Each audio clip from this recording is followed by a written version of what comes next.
वज़ीर आज़म शहबाज शरीफ का national telecom headquarters का दौरा, रमज़ान पैकेज के मॉनिटरिंग निज़ाम का जायज़ा लिया।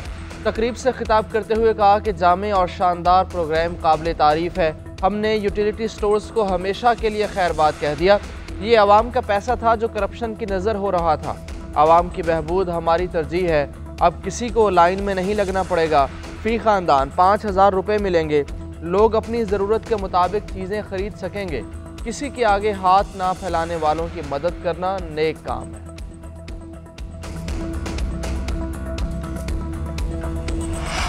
तनाज़ा ये नहीं कि फ़ौजी अदालतों में सिविलियन का ट्रायल किया जाए या नहीं। मसला ये है कि आर्मी एक्ट के तहत जराइम अगर सिविलियंस करें तो क्या होगा।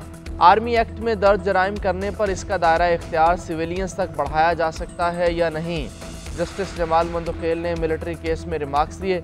हामिद खान ने कहा कि आर्मी एक्ट में शामिल वो शिकें जिनके तहत सिविलियन का ट्रायल किया जाता है वो गैर आइनी है। फौजी अदालतों के हक में दलाइल देने वालों का इन्हिसार आइन के आर्टिकल 8(3) पर है। किसी भी हालात में सिविलियंस को इतने बड़े पैमाने पर फौजी अदालतों में ट्रायल नहीं किया जा सकता। फौज एग्जीक्यूटिव का हिस्सा है जो अदालती इख्तियारात इस्तेमाल नहीं कर सकती।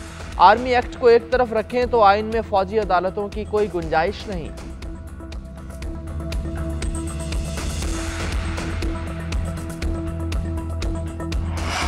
लाहौर के मियो हॉस्पिटल में इंजेक्शन से 2 मरीजों की हलाकत की तहकीकात। एंटीबायोटिक इंजेक्शन में हॉस्पिटल अमले की तरफ से गलती का इंकशाफ। ज़राए के मुताबिक वार्ड अमले की जानिब से इंजेक्शन पाउडर को मिक्स करने के लिए गलत पानी इस्तेमाल किया गया जिससे रिएक्शन हुआ। हॉस्पिटल में इस्तेमाल से पहले इंजेक्शन की ड्रग टेस्टिंग की गई जो क्लियर है। निजी कंपनी के एंटीबायोटिक इंजेक्शन को मुख्तलिफ वार्ड्स में मरीजों को लगाया जा चुका है।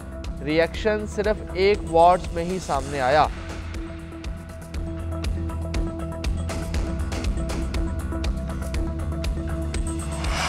पार्लियामेंट का मुश्तरका इजलास आज दोपहर 3 बजे होगा। सदर मुमलिकत आसिफ अली जरदारी खिताब करेंगे। हुकूमत की 1 साला कारकर्दगी का अहाता और मुस्तकबिल के रोड मैप पर खिताब करेंगे। सदर का खिताब मुकम्मल होते ही इजलास मुलतवी कर दिया जाएगा। सूबाई गवर्नर्स, वज़राए आला और स्पीकर्स को कार्रवाई देखने की दावत। Chairman joint chiefs of staff committee भी मदऊ। तीनों मुसल्लह अफवाज के सरबराहान को भी दावतनामे इरसाल। स्पीकर चैम्बर में सदर और वज़ीर आज़म की मुलाकात होगी। ऑपोजिशन का एहतजाज का प्लान।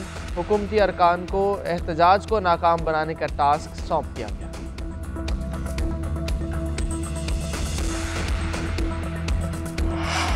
वज़ीर आज़म शहबाज शरीफ और chairman People's Party Bilawal Bhutto के दरमियान मुलाकात आज। वज़ीर आज़म ने बिलावल भुट्टो को इफ्तार डिनर पर मदऊ किया।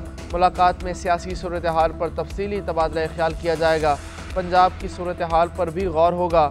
बिलावल भुट्टो के हमरा पीपल्स पार्टी का वफ्द होगा। चेयरमैन सेनेट यूसुफ रजा गिलानी, नवीद कमर और राजा परवेज़ अशरफ समेत सीनियर क़यादत शामिल होगी। ज़राए के मुताबिक पीपल्स पार्टी वज़ीर आज़म से मुलाकात में अपने तहफ़्फ़ुज़ात से आगाह करेगी। मुल्क की मजमूई सियासी सूरत हाल, हुकूमती उमूर का जायज़ा लिया जाएगा।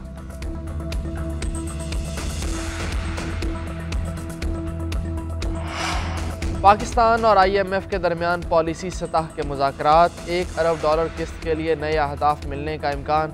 5 रोज़ जारी रहने वाले मुज़ाकरात में बजट तजावीज़ पर बातचीत होगी। कार्बन टैक्स और गर्दिशी कर्ज में कमी के इक़दामात एजेंडे में शामिल। इक़दामात के तहत बिजली बिल्स में ₹2.80 फ़ी यूनिट सरचार्ज की तजवीज़। कोयले के बिजली घरों, बॉयलर्स पर कार्बन लेवी आयद करने की भी तजवीज़ दी गई। PIA समेत दीगर इदारों की निजकारी इलेक्ट्रिक व्हीकल पॉलिसी में टैक्स का जायजा लिया जाएगा।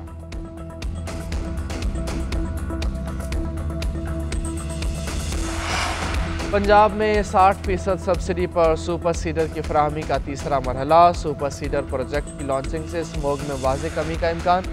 वज़ीर आला पंजाब मरियम नवाज़ कहती हैं सुपर सीडर के इस्तेमाल से धान की बाक़ियात जलाने के वाक़यात का सद्देबाब होगा। पंजाब के काश्तकारों को जदीद तरीन ज़रूरी टेक्नोलॉजी से लैस करेंगे। काश्तकार के लिए लागत में कमी और पैदावार में इजाफे की पॉलिसी पर अमल पैरा है।